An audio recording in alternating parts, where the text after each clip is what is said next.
Okay. All right. Hope you're having a good day. My name's Chris from soQuiet. Thanks for being here on a lovely afternoon. Hopefully the weather is good wherever you all happen to be. I'm going to go through a few things and introduce our guests. This is our first science session of 2026, and it is going to cover some interesting things that we don't see come up in the misophonia world yet regarding communication and online activities and accessibility and so forth. Some quick things of note. I have this note that says, please keep your camera off and your mic on mute, but I think we have it set up in Google Meet so that it's more presentational. That may be actually a rule we don't have to worry about. If you have questions, please put them in the chat. It might actually be easier to put them in the Q&A feature, which is a little buried in Google Meet. You should be able to chat if you're in the audience. If not, Q&A is in the lower right corner under the sort of 9 dots menu.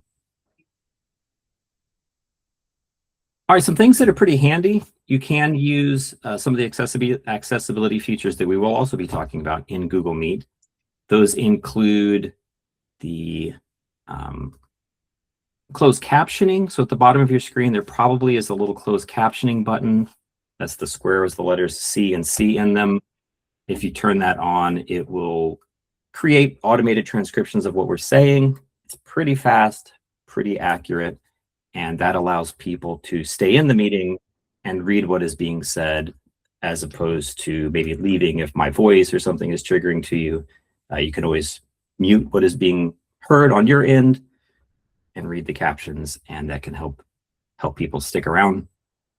Additionally, I think there is a feature in Google Meet called Hide for Me. We might actually be talking about this as part of this discussion, but if you hover over my webcam window, or actually our guest webcam window, there should be 3 dots that appear. And under that menu, there's an option it used to be called Hide for Me or Don't View, but it turns off our webcams just for you. So if there's something we're doing, a movement we're doing that's triggering, I think you can hide our webcams, which is one interesting thing that Google Meet does. Lastly, this is being recorded. So if you missed this or you want to refer to it later, we'll be posting it for free on our YouTube channel in the near future, next couple of days. Usually involves a little bit of editing on my part, but it'll be on our YouTube channel there. Some quick things about misophonia research. Misophonia research is robust and very active and escalating annually, year over year, exponentially, almost literally exponentially. Some things that our organization, soQuiet, does for research: we fund research. We have student research grants, and we've funded 18 or 19 students, I think, over the last couple of years in their research on misophonia at the graduate level and at the undergraduate level.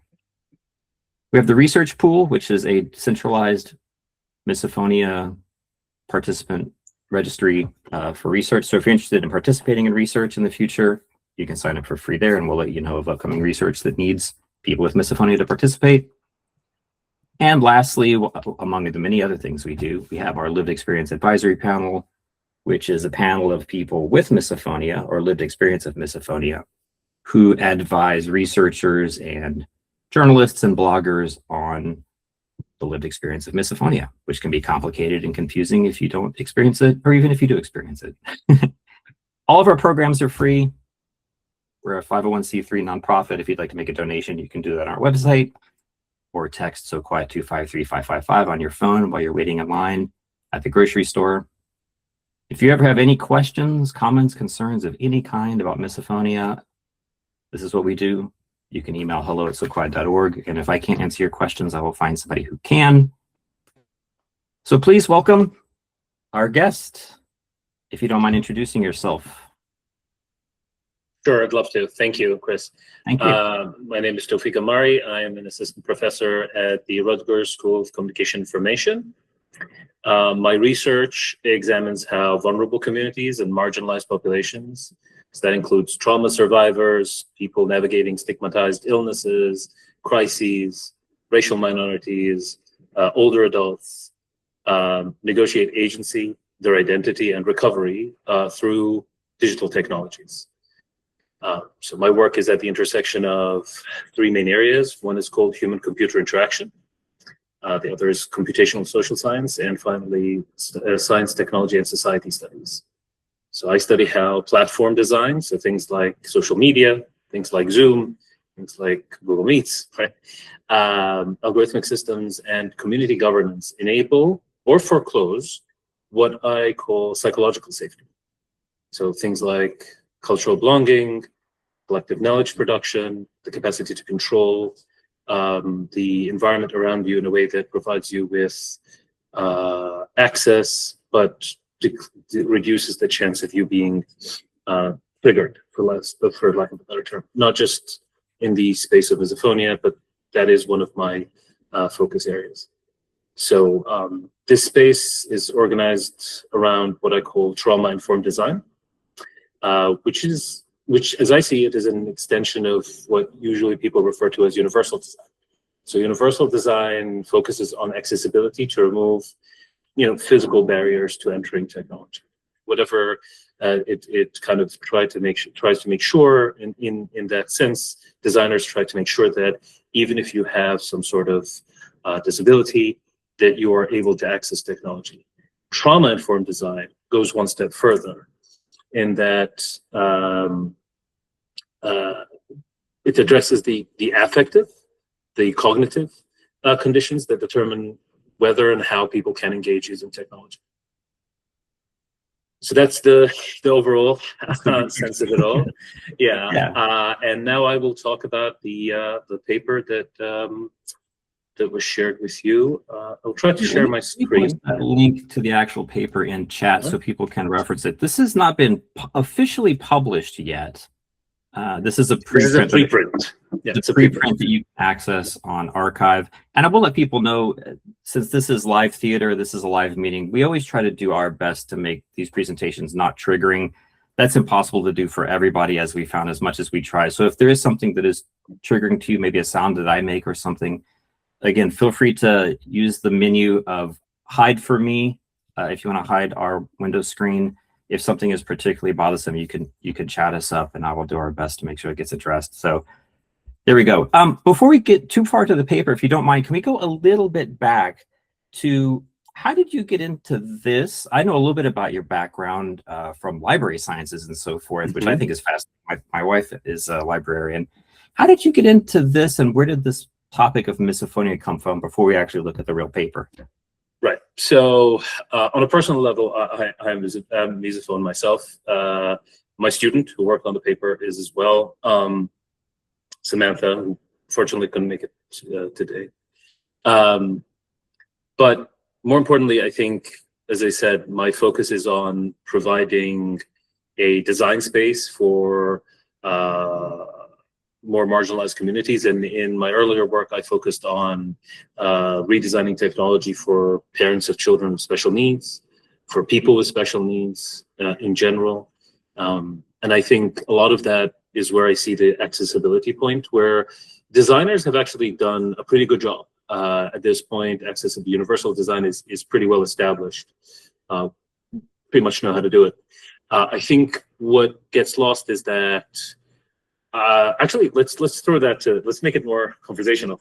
I'll just throw it out here. How many people think that, maybe you could put it in chat, that like, can they get in chat? I don't know. I don't want to make this more difficult for you. Yeah. Keep talking. I'll see if I can do something backstage. Okay. All right.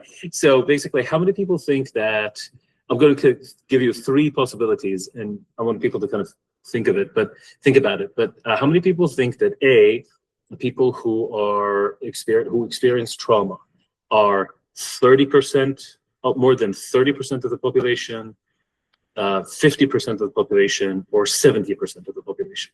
So choice A, 30% or less. Choice B, 50% or less. Choice C, 70% or less. I'm gonna see if the question is, how many people? Maybe we should have thought about that as a poll. But at our disposal. If this doesn't work, it doesn't work. But we'll see if that works. So, okay. So I put 30%, 50%, and 70% plus. Yes. We'll see if anybody. I don't know if you all are able to see the poll. Let me. A, B, C. There we go. Okay, new call is live. Just trying out new toys. Yeah, exactly. Okay, votes are coming in. Like nice. All right.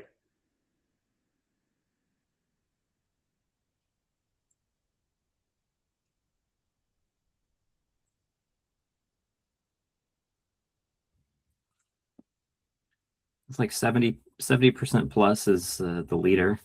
Oh, okay. Okay.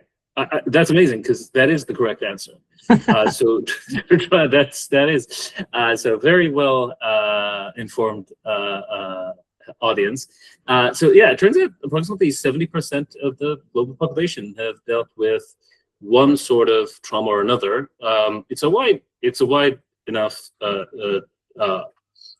definition, but it is still important, right? Not everyone has the same kind of trauma. But if we say that an approximate 70% of the population are identified with some sort of trauma, that means that trauma-informed design is not an accommodation for a specialized set of, like a specialized accommodation for a small community. Not that that wouldn't be important, but that it is so widespread that not actually understanding it is going to be problematic.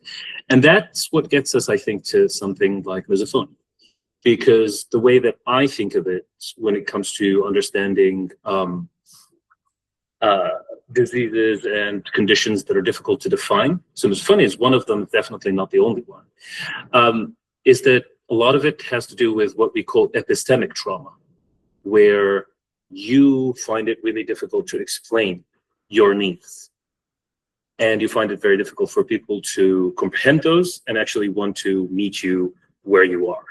So I think that's what makes studying misophonia and its relation to digital spaces more interesting. Absolutely. If you're able to share your screen, I don't know if you want to share your slides real quick. We can start them. Then we'll actually literally go through the paper and look at some of the things that I had questions about that I found fascinating. Right, let's do that. It's a pretty lengthy paper. It's about 32 pages, so it's a lot to take in. It's very lengthy.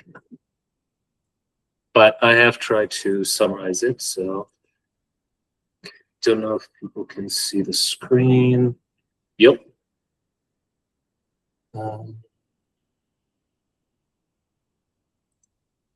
Can folks see my screen? I hope so. Okay, yes, yep, we can see that. Okay, awesome. Great, thank you. All right, so this is the paper. It's remote triggers is what we call it. Misophonia, technology and use and design for inclusive digital spaces. And as I said, this is work done by me and my student Samantha Gilgan. So one of the things that we start the paper with, that's the first kind of opening, is imagine attending a 3-hour virtual team meeting where a colleague eats lunch on camera. For someone with misophonia, the sound and the sight of chewing triggers an involuntary fight or flight response. I know I've been in that position. I know most of us have, I suppose. So that is something that is a very specific experience for folks with misophonia. And so starting it that way to explain why the thinking about design from this perspective is important is kind of paramount for this kind of work. So I'm going to go through this quickly because I think everyone in this group probably knows quite a bit, probably even more than me about this. But I do want to say that there's an attempt at, as we all know, the clinical definition, and that the main thing that everyone agrees on is the fight or flight response. And that there are a bunch of very common triggers, so chewing, tongue clicking, sniffling, tipping, pen clicking, a bunch of those we already know. I think, one of the quotes that caught my eye was Evelyn. She says, like you've heard about other things like anxiety, bipolar, schizophrenia, but like this is not out in the open. Kind of makes you feel unimportant. And I think that is important for us. We want to make it a concept that is out there. We don't have to. I think one of the problems is the lack of capacity for people to articulate it as an actual equivalent to other cases or that are kind of accepted, like anxiety or bipolar, makes it a little more difficult to actually get the needs that get your needs met, both online and offline.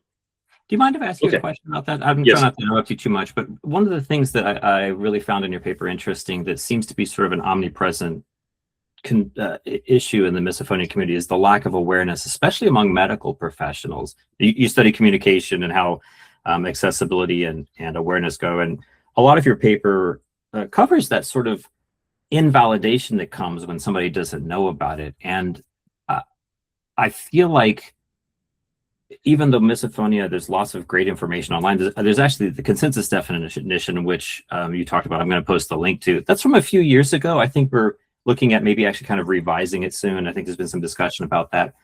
But one of the things that epistemic injustice speaks to in the misophonia world is a very common experience of there is a lot of information about misophonia online. There's groups, on Reddit, there's groups on Facebook and Discord and everything. And it seems like people go to talk to their medical professionals and the medical professionals just draw a blank. And not only just draw a blank, but are uncurious about learning anything about it, which seems really strange to me and is sort of a dead end and very invalidating. How does this work into that? Because I know this is that is a part of what you're talking about, and it's very much something we hear about all the time from misophonia clients and going to see their clinicians.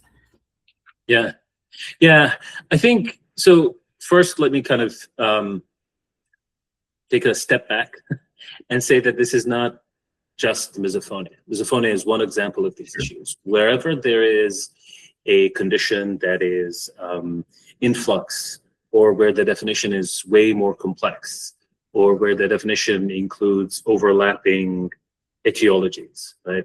Is it a psychotherapy that is involved? Is it neurology? Is it both?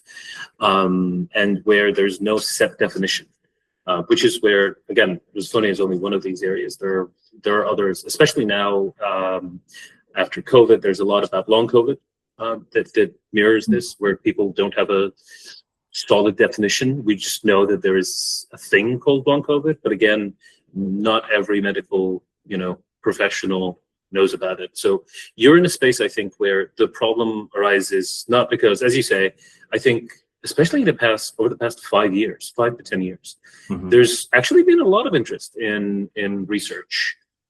Quite a few social media sites, which is actually our next study, but I'll hold on for a second. Sure. So there is information. The question is whether or not it kind of is available to medical professionals. It seems it's not. And I think the other question that kind of, because there's no clear clinical criteria, it becomes really difficult to actually kind of make medical professionals kind of engage with it as such. Okay. So that I think those are the two things that stand out. Gotcha. Thanks. Yeah. So, but to follow from this, I think this is where we see the epistemic injustice about us, as you say, right? So the epistemic injustice here is, there's something wrong. You experience it. You can describe it, and so you have an experience. You try to do a disclosure to a medical professional. You're dismissed. Right? Now, this is just in your head, right? This is where we call the repeated silencing is what we actually call epistemic trauma. This is where this is like medical gaslighting. It's just in your head. This is not a thing. Science doesn't think that this exists, right? This sort of thing. And so there's a withdrawal. The withdrawal from trying to be diagnosed, and sometimes the withdrawal from platforms. You don't use specific platforms because there might be more triggers. You withdraw from family engagements. You withdraw from workplace meetings. I think we've all experienced something like that. And so the question here, to my mind, from my area of interest, is about specifically online platforms. And the reason I focus on them is that these could be actually, because the design is human developed, they could actually be changed to fit a lot of the needs of people, right? So it's sometimes difficult when you talk about workplace experiences. It is kind of a very complex mix of your specific employer, whether or not they're flexible enough to kind of provide you with that, the legal structure where you work, labor laws, what kind of job you have, right? There are things where it's like, well, you can't not do particular things that are going to trigger you. However, when it comes to online platforms, they are flexible enough technologically. And there's been advances recently with, AI, where a lot of the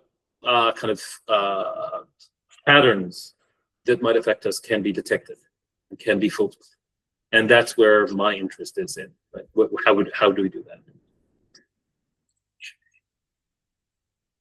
Unfortunately, we found that platforms can kind of replicate the clinical dismissal. So you're not only dismissed when you're trying to get a clinical kind of definition, you're also dismissed when you try to kind of engage with people on social media sites.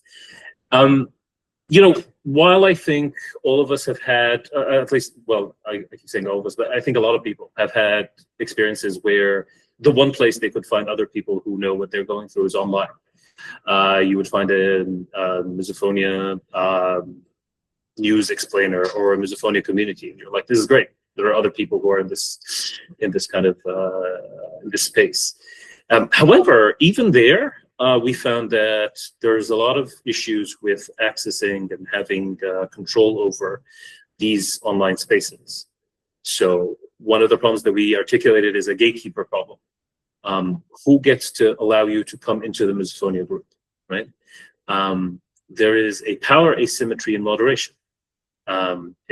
If there is a medical professional who has a specific understanding of what misophonia is, and they want that understanding to be the main kind of diagnostic tool, then you having a different experience might not be allowed to say what you think is happening to you, right? Clearly. And I think that is even more problematic in the sense that now, sure, there is a space where you can talk about misophonia, but only a specific kind of misophonia. That kind that the moderation or administrator in the group sees as their preferred understanding of the condition. Valid or something by some definition. What is valid, exactly. Yeah. And so, given that we know that this is much like other neurodivergent kind of cases, it is a spectrum of sorts, and we don't really know exactly what the definition should look like. That's why we have, we've engaging in the definition is a very careful. And I like that that's the process. The process is not kind of determined by just one or two people. There's a kind of a back and forth, because I think of how complex the concept is. Right? And so from that, we kind of come to the idea that there is a design application here. We need platforms that are more distributed, maybe communitarian moderation. That way there's no one person who has one or two people, or a very small group, who have a lot of power asymmetry in kind of moderating what comes into online groups, especially that online groups are some of the areas where a lot of people find a space to talk about their situation, express themselves, and find support. So it should be more supportive, is the point. I don't know, do we want to kind of take a minute, see if other folks have? Yeah, I actually have a few questions about this. If anybody has any questions, you might have to put them in Q&A, or you might be able to put them in chat as well. Google Meet has changed its features a little bit very recently, so it's slightly different than I remember it. One of those two things is possible. So let's go. There are obviously lots of different online groups regarding misophonia. I think most people probably find out about misophonia from an online group. I remember first seeing the word on Reddit. I don't know, I'm going to say 20 years ago. It probably wasn't that long ago, but it was something like that, and it was eye-opening. What do you find as being some of the bigger challenges? They're all very disparate, and you're right, there is a lot of different viewpoints as far as what those groups can be like as far as providing support. One issue that is always one of debate is treatment claims, let's say. So a lot of the online groups, especially on Facebook, I'm thinking of ones that are geared towards parents of people with misophonia, kind of become a hotbed for spurious claims. Lots of people saying they know what causes misophonia when we don't know what causes misophonia, and they have some kind of proprietary treatment that they're kind of hawking. And so it's always been a challenge of, are those kinds of things valid, even if they're guesswork, or do we want to wait for more evidence-based things to be presented, in which case, there's a push and pull. That's just one of many examples of where online forums about misophonia can be challenging of what is valid information and what's not, so on. Do you find that to be an issue that came up in your qualitative kind of interviews? Yeah, absolutely. Yeah, I'm not. I just want to say the reason I think this is interesting is that there is no simple solution. So there are some designs, right? So there are some design suggestions, but as you say, I think it's not just about the making things more communitarian. I think there's a thin line between misinformation, disinformation when it comes to, especially what solutions you have for misophonia. But then there are also problems with what's the line as to who gets to say someone's claim about what their misophonia feels like in their daily lives. So I don't think the answer is simple, right? I think usually I tend to be more skeptical of anyone who says I found the miracle cure, right? That's where I'm like, okay, so, but I think that's why having more of a communitarian standard where people are able to say, hey, if you want to try something that has worked for other people, good for you. But you cannot come here and kind of place it, advertise it as an acceptable product kind of or study. Right, exactly. Yeah. Exactly. But that being said, I don't think this is, again, I'm just going to stress, I think this is not unique to misophonia spaces. Definitely. So we've done a couple of studies on how parents of children dealt with the uncertainties around COVID throughout the pandemic years, and now the uncertainties of long COVID for parents who are still dealing with it. And you see almost the same, events kind of happen there, right? Like there are a lot of similarities. What I see as the only kind of solution at this point is to constantly have more input from the community as to what is acceptable, what's not. Right. But also to be careful about medical solutions, because that is, I think, where it becomes really problematic. And before we move to the next one, I don't see any questions yet, so I'll ask one that came to, actually a bunch of them come to my mind, but I don't want to monopolize the whole thing. Clinical dismissal that seems like it's a challenge to replicate, or not to replicate, to understand. And a lot of times we have you talk about power dynamics. Sometimes the power dynamic is reversed, where the patient is being the one to educate their clinicians, and the clinicians may or may not be receptive to it. And that oftentimes presents a kind of cul-de-sac. So just to outline, I'm sure you've heard this, but just to outline the process, there'll be a child who's experiencing, they don't want to eat dinner with the family anymore. They're having trouble at school because of the sounds. The parents don't understand what it is, and it causes rifts with the family not wanting to eat dinner. And so one of the family members Googles the symptoms and finds out there's this word for it, misophonia, and they think, oh, great, this is an actual condition. We'll just go to our local misophonia doctor and get this treated.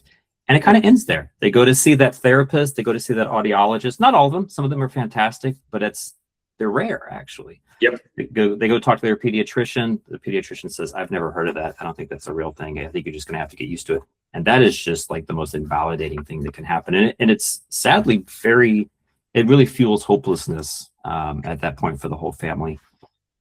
How do you address that? We've tried a lot of ways, and it seems like there is improvement, but is there some thing that could be done better to address that clinical dismissal that seems so common in the misophonia world? One thing I can think of is what you're doing now, right? Maybe, having more people from the medical world kind of engage in these discussions. having more and more of a community presence in determining, having community kind of citizen science style kind of materials out there. These are in no means replacements of quote unquote actual science, right? But they are important. And I think I'm going to draw a little bit again on long COVID. So there are examples of this before. So we're not we're not alone, right? Like this is so a good example of this is AIDS, right? AIDS advocates. A lot of them were not physicians, but they had other they were professionals in other ways. A lot of them were statisticians who start to like tally up different medical kind of data. A lot of them were mathematicians, whatever, fill in the blank. They were not all physicians, but they created a sense of like there's data to kind of push this into the medical world. And so there's a back and forth. It doesn't go in one direction. And I think as slowly as you get to have a community that kind of knows that there's a there, right? And that they have a general sense of what it is. And once you have a little bit of data, that kind of becomes, it takes on a kind of a life of its own. I think one thing that makes me feel a little bit better that these things could kind of change quickly is long COVID, actually, because it took very little time in comparison to other things like chronic fatigue syndrome to go from, a bunch of people are feeling a constellation of symptoms that no one can really identify, to go to the point where, the World Health Organization says, yes, there is a thing called long COVID. Now, that is by no means the end of this is still a problem. There isn't enough money being, introduced into there. There's a lot of, but there is enough motion where more and more doctors are kind of like, I've heard of this, somewhere. And of course, it's not an easy comparison because there's way more people, unfortunately, have long COVID because of just the numbers of COVID people who got infected with COVID. Right. However, the point stands, right? I think it's great that we have organizations that are focused on specifically on misophonia. And I think, again, having these social interactions, pushing out more and more kind of engagements with folks who are doing work in this space, that is, so I actually think some of this stuff can be technical and design based, which is what I do. But a lot of it at the end of the day is like social. Like, got to make this more acceptable and push it onto, medical professionals and get them to kind of engage with it. Right. Anyway, we'll keep going. Thanks for explaining that. Yeah. All right. So one of the things we kind of found is that this is not new. We find this in other areas, but mesophones tend to have selective use. So they partially use technology. They only use it in ways that don't really bother them, sort of. There's episodic use. You only use it when you have to. You kind of have to be on this meeting with the boss. You don't have another choice. So you'll hop on, but then maybe you'll try to kind of reduce the use. And then there's, full abandonment. There's more quotes from Cindy in the paper, but she really hated the fact that she had to leave TikTok, apparently. She was enjoying using it, but there were enough kind of, things that noises that triggered her that it was like she just felt excluded by design. So the old frame that people uses technology non-use. You can't handle a specific platform. What we want to focus on is exclusion by the design, that the design excludes people like you. Okay, so one way in doing in which this happens is what we call algorithmic assault. So the algorithm keeps upping those things that really bother you. For example, some folks really can't handle ASMR, right? Videos, right? And those, unfortunately, kind of tend to pop up even when it's not titled as an ASMR video, right? So it's in the background. And so because it's not really well labeled, even if you're trying to use the algorithm to kind of fix it, it just won't fit because there's no clear signal. So we have some issues with how the design does not provide a good signal as to what the content is when it comes to visual and auditory kind of information.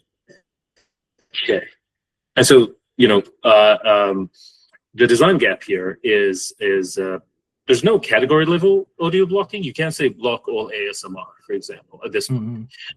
Even though there are ways of kind of detecting that and filtering that out. So it's the current technology allows you only to a binary up or down. You either listen to the stuff or you don't, right? That's it. And of course, the other thing that I think is kind of interesting is secondhand triggering. So you might not be using TikTok, but you might be in the room with someone else who's using TikTok, and of course you're still kind of being affected by the secondhand triggering. Okay, Zoom, Discord. I think we've all had some sort of experience similar to this, right?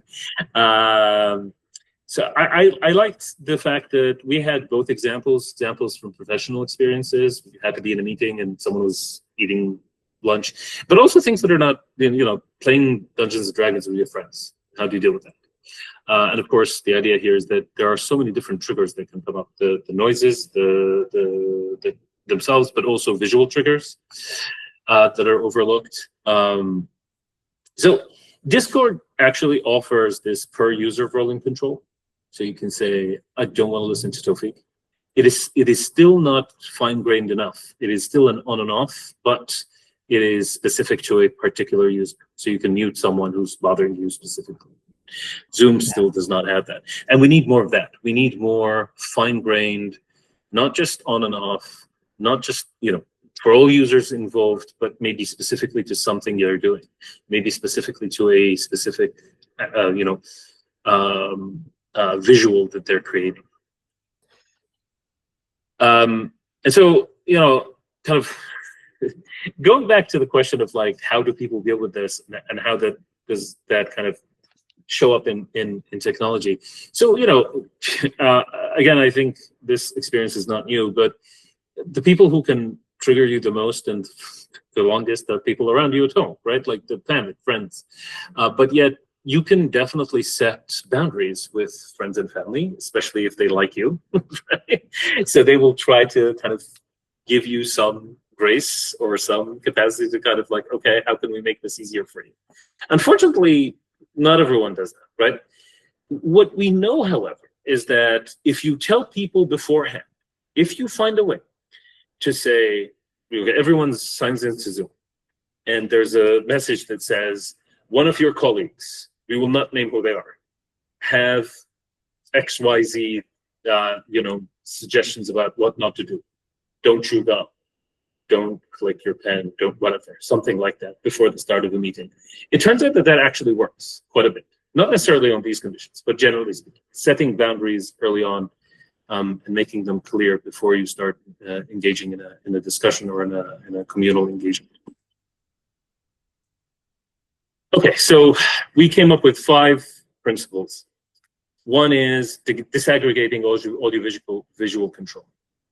So move from platform level binary to per participant control.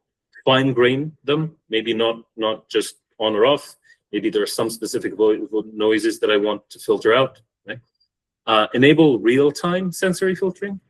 Again, if you're in a meeting, that's not something that is recorded, so you need it to be more real-time, which has some challenges from the design perspective, technical perspective, that they're not unsurmountable.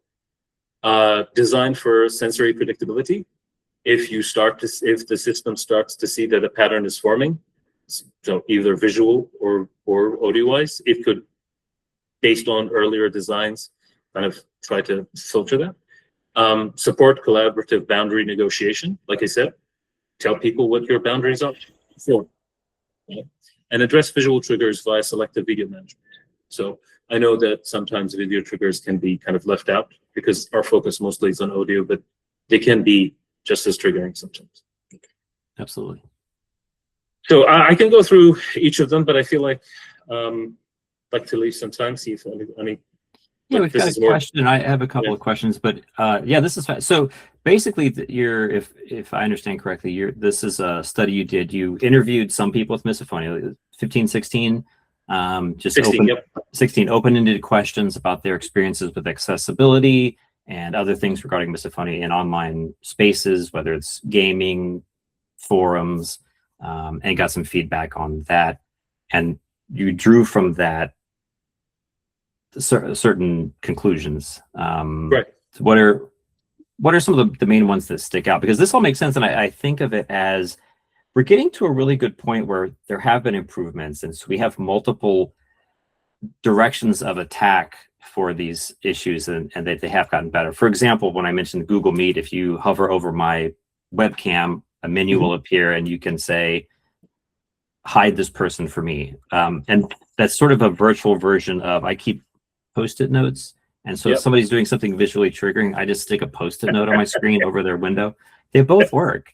But you know, there's a technological aspect where they've thought that through as well. So what are some of the conclusions you've drawn? Not to skip too much, because this is a very thorough, like I said, 32 pages that I highly recommend everybody read, and I don't want to gloss over anything. But what were some of those conclusions that you came to after this? Yeah, like you say, I think we kind of like that's the main. So I'm gonna kind of skip a little bit to this one specifically, like what you're saying, right?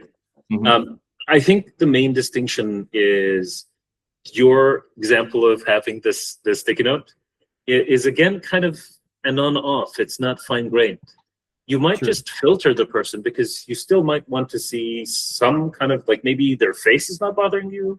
Maybe it's their like whatever hand movement, or maybe they're sitting back and they're just putting their foot up and down, right? Like it might be part of what they're doing that's bothering you. Maybe you still want to see their face. Maybe you're interested in kind of having it blurred out, but for a while, right? So the problem is that these things tend to be kind of just like a light switch. You either see someone or not, you hear someone or not. There is no suggestion of like filtering out noise, for example, that might be bothering you. And the thing is, a lot of this already exists. If you're here on Google Meets or if you're on Zoom, you're actually not listening to what's happening around you. So I live very close to the train station. 2 or 3 trains arrived within the time that we were here. I could hear them. I'm assuming you could, because that would be right. And I think like, so filtration is already available. The question is, can we actually provide it so that it is more fine-grained? So that I say, anything that resembles chewing gum, I would like it to be filtered out, right? And so if that's available, that's way better than trying to go around and find like who's chewing gum and muting them, because that is brittle. It is a brittle form of control, because if you mute that person and then they are saying something that is actually you need to, like, you're involved in, then you've missed part of the meeting.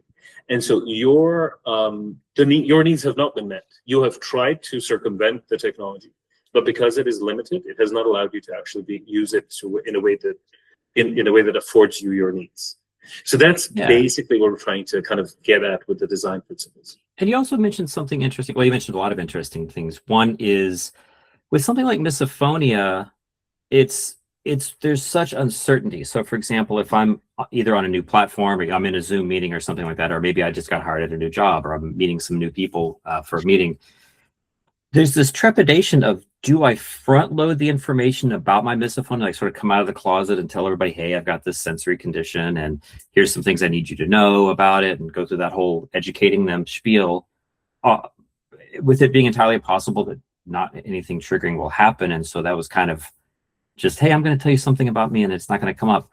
Or do we wait around to be triggered by something which causes us suffering, and then we're all amped up and anxious, and then we have to try to communicate factually about misophonia when we're all triggered. And it's kind of a strange, do I talk about it? Do I not talk about it? How do I disclose? That's a whole challenge, and you address that to a degree, I think, as part of this. We can segue into the trauma-informed design aspect as well. Yeah. I mean, I'll go back for a second, specifically to what you're saying. We're kind of, we call this the collaborative boundary negotiation. And basically the concept here is exactly what you say. How much do you want to say about misophonia? Do you actually want to disclose that you have the misophonia? Because I don't think you have to. I mean, I do, right. I don't care. But some people may not want to, right? And there's good reason not to, right? Like it's not all spaces are like very, friendly. I think one thing that we're saying is the portal itself, the platform, should provide a chance for people to say, hey, these are my boundaries. Like, these are the things that I don't want you to do. And by definition, we will not make them personalized. So it's not going to say, Tawfiq doesn't want to, it's like someone on this call needs to be, needs these boundaries addressed, right? And this could be a pop-up that comes in before everyone else joins. Like, hey, just so you know, someone in this group has these needs. Please try to attend. And this is more of a social kind of criteria. It's not necessarily a very technical solution in the sense that it assumes that people around you are going to be nice and try to adhere to them. And it kind of reduces a little bit of the focus on you. Your boss saying, Tawfiq here doesn't like, so, outside of thank you for saying that. Outside of misophonia, how has that worked? This will segue into your trauma-informed thing. So it would be handy at the beginning of a meeting, whether it's at work or online or a particular community space, to say there are people in this community who would really prefer you not talk about a very touchy subject. There's some topics that come up even in the misophonia world that are very difficult. If people are being honest, they're going to talk about some things that are very challenging and vulnerable. How has that worked even outside of the misophonia community with that approach, whether it's other disabilities or anything like that? Has that been tried out? What's the story there? It has. It has not worked well yet. Oh no. We're still, generally speaking, the problem here, I think, is less technical, more social, right? So we're this is kind of a socio-technical problem, design problem. It is not only about technology. I think there is a question of how do people generally think about trauma that they might not understand. And sometimes people tend to focus on trauma that is there's some acceptance of things that everyone kind of sees as traumatic. Right? There's less acceptance of things that are well, they're uncomfortable, but why should I have to deal with that? And uncomfortable can be a very long, very, it's a spectrum, right? If your uncomfort is yeah. So I think it's a double bind, right? This is what we came up with, exactly what you're saying, right? It places you in a very weird space where you can't get validation that you want, either from the professional community nor from the people around you. You still have to be in these online spaces. The meetings are going to happen. You can't just be, well, I'm not going to show up all the time. Right? You'll be fired, right? So you have to be there. And it's going to be difficult for you to kind of engage with everyone in a way that allows you to do your work in a professional manner, if you have any triggers that are difficult to kind of articulate. So the point here is to try to provide as many design suggestions that lubricate the process, make the process less agitated, right? So some of them are kind of declarative. I don't want people to be doing this, please. Others are more about making them less tangible to everyone else, but specifically to you. Like you said, controlling the visuals that come from a specific person, maybe controlling the filters, the audio filters for a specific person, so that you might listen to them if they're asking a question, but you're not listening to them if they're slurping or chewing gum, right? So point here is to say is that we have enough of a technological kind of understanding of these patterns. The question is whether or not people who design these platforms find it important enough to actually incorporate them. It's not easy. Even on a technical sense, I don't think it's super easy. It's doable, right? A lot of these are doable design suggestions that could be incorporated and that allow people to kind of use the same, platforms in a way that might be more easy. Yeah. Absolutely. We have one question I'll get to. What is maybe the next step? You came up with a lot of findings of online spaces could really benefit from having these features, either technology that can filter out on-demand things for each individual person, to front-loading information about subjects or input of any kind, sensory input of any kind that might be troubling to somebody. And you have a bunch of great takeaways. What do you imagine is the next step of trying to get these third parties to implement these, or to consider them, or to even listen to the results of what you found and would recommend for their communities and their online platforms, social media, whatever? So glad you asked. because I'm starting out the next phase, which is research through design. So we've articulated a bunch of design suggestions. What we want to do next is build some very basic prototypes. And I might be drawing on some folks in this community to be like, hey, why don't you try this out? Tell me what you think about it. And that way, if there are prototypes out there that, again, are not finished systems, finalized systems, they will actually provide some proof that this is doable.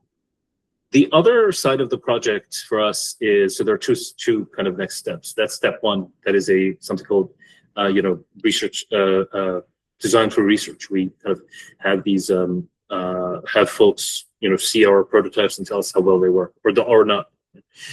The other one is more computational. So a lot of folks mentioned Reddit.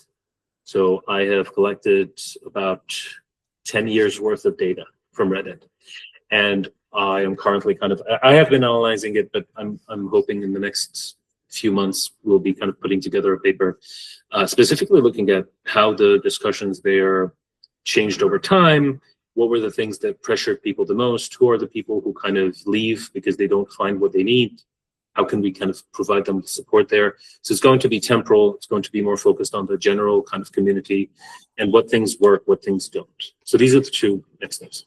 Yeah, absolutely. I just anecdotally, I've even noticed a shift in what the conversations are like over the last 3 or 4 years with Misophonia. We have an online peer support program. And, when it first started out, people were coming in despondent, just this is going to suck for the rest of my life. I can't handle it. And I've just noticed that the tone and the conversation topics have changed. More recently, it's here's how I'm managing it in my life. Some days I have some really tough days, and sometimes my friends don't understand, but I'm getting through and I'm accomplishing things. And it's there's been a shift, and a big part of that is not just technology, but awareness has grown a lot, research has grown a lot, and we've seen a really, from my understanding, a really pioneering or unique inclusion of people with misophonia in research that is sort of unprecedented, having learned from the mistakes of past years in other conditions of not including people who actually have the condition you're studying in the research design and in the trajectory of it. So yeah, I think there's a lot of room for growth, even though in just a few short years we've made a lot of progress. If I'm imagining that's also true from what you're seeing. I don't know. Agreed. I think it's much better. I think it could be better, right? Yeah, I think both are true. We're doing well. You still need a lot of improvement. A lot of improvement, yes. Let me read you this question, and then we can kind of start wrapping up. I do encourage people. I'm happy to send out the link to this preprint, and when it's actually finally published, we can send out the final version, because it is a hefty paper with lots of great stuff to take in. But the question is from CJ. I was wondering what your thoughts are in terms of AI, which is a whole other thing altogether that we haven't touched on. Communicating information about misophonia versus perpetuating a lack of representation. In other words, does it mirror the majority ignorance of misophonia, or does it more readily seek info about it in your experience?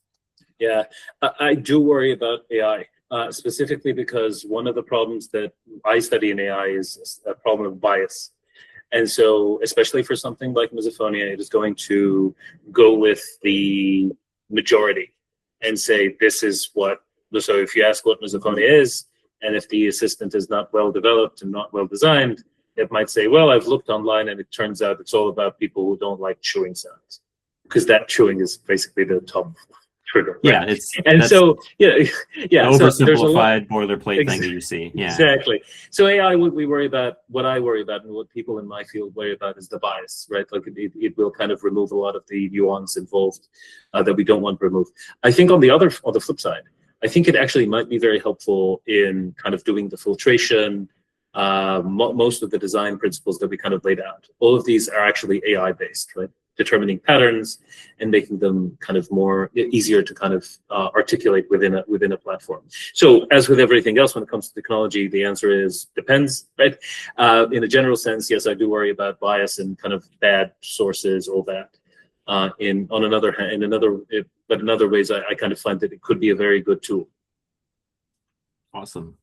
We've got a couple of minutes. Any final thoughts? And again, I know you skimmed over some of the major points, and I really appreciate that. What is next? You mentioned you have some other work coming out of this particular paper, but what other things were maybe unexpected in this portion of what you've done that made you go, hey, hang on a second, here's something that hasn't been addressed. It's sort of an aha moment that really needs some thought put into it or some effort.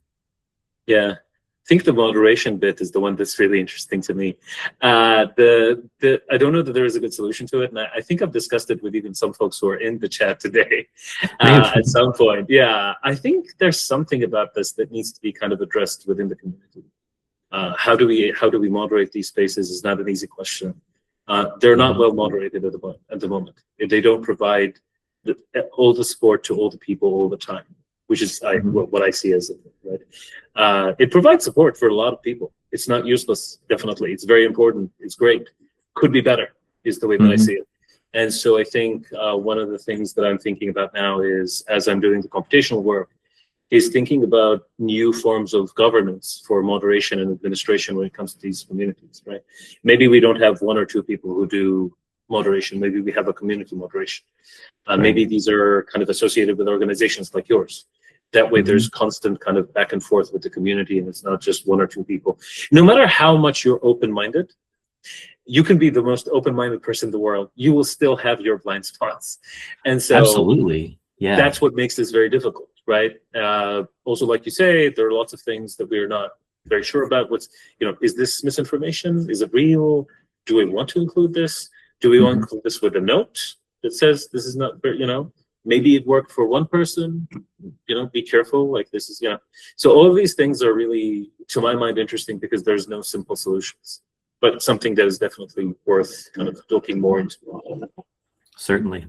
Any final closing thoughts before we wrap up? I really appreciate your time. I've been following your work for a while. I know we've chatted off and on throughout the years, and it's really been fascinating to see this. This is a really interesting paper, and I'm really interested to see kind of where this leads in your next steps of your work along these lines.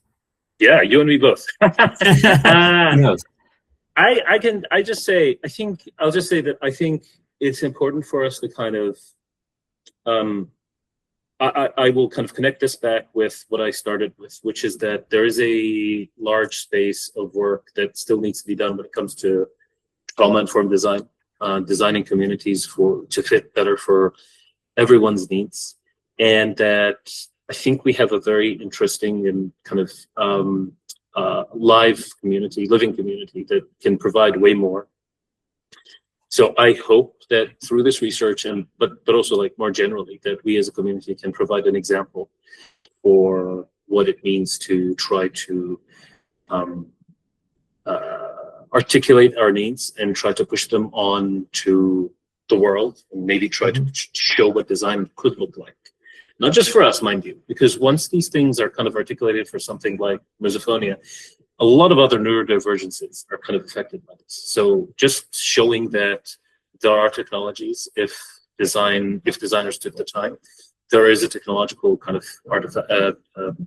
way out of a lot of these issues, a lot of these problems.